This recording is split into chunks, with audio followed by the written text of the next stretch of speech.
नमस्कार दोस्तों, मेरा नाम है आदर्श और मैं आपके लिए लाया हूँ पर्यायवाची शब्द जो कि कंपटीशन में बार बार पूछे जाते हैं 2-3 नंबरों के। तो चलिए शुरुआत करते हैं। इससे पहले आपसे रिक्वेस्ट है कि अगर आप हमारे चैनल पर नए हैं तो सब्सक्राइब कीजिए, लाइक कीजिए और शेयर कीजिए। तो चलिए देखते हैं। घोड़ा। घोड़ा को जो है पर्यायवाची होता है तुरंग, यानी कि घोड़े को तुरंग भी कहा जाता है, अश्व भी कहा जाता है और घोटक। इन चारों का मतलब यही होता है कि घोड़ा। तुरंग भी, अश्व भी, है भी और घोटक भी। अक्सर यूपीपी और अन्य परीक्षाओं में ये पूछा जाता है। चलिए नेक्स्ट देखते हैं। अमृत। अमृत को क्या क्या कहा जाता है? सोम, सुधा, अमी और पीयूष, इन सभी का मतलब होता है अमृत। पर्यायवाची शब्द का मतलब होता है कि जो शब्द बोला गया है उसके और कितने नामों से जाना जाता है। चलिए नेक्स्ट देखते हैं। असुर। असुर यानी कि राक्षस, दैत्य, दानव, निशाचर और राक्षस।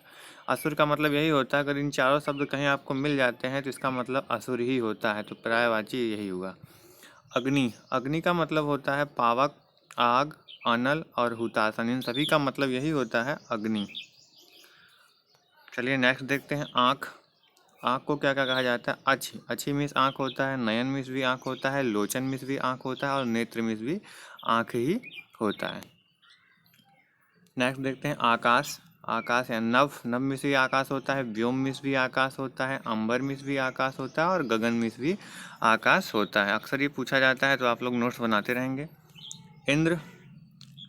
इंद्र को शूरपति कहा जाता है, सुरेश कहा जाता है, पुरंदर कहा जाता है और देवराज कहा जाता है। अगर इंद्र का पर्यायवाची पूछता है तो ये चारों शब्द जरूर आएंगे।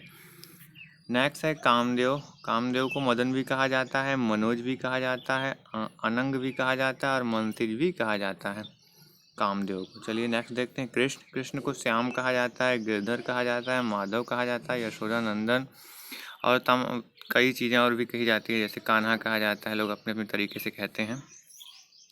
नेक्स्ट देखते हैं। गणेश। गणेश को लंबोदर भी कहा जाता है, विनायक भी कहा जाता है, एक दंत भी कहा जाता है और गजानन भी कहा जाता है। अगर कंपटीशन में आ गया तो आप लोग लगा सकते हैं। सूर्य। सूर्य को भानु कहा जाता है, दिनकर कहा जाता है, रवि कहा जाता है और दिनेश कहा जाता है। नेक्स्ट देखते हैं। चंद्रमा। चंद्रमा को शशि कहा जाता है, चांद कहा जाता है, सुधाकर कहा जाता है और राकेश कहा जाता है। जब भी पूछा जाएगा तो आप लोग लगा सकते हैं। देवता को सूर्य, अमर, देव, विभुत।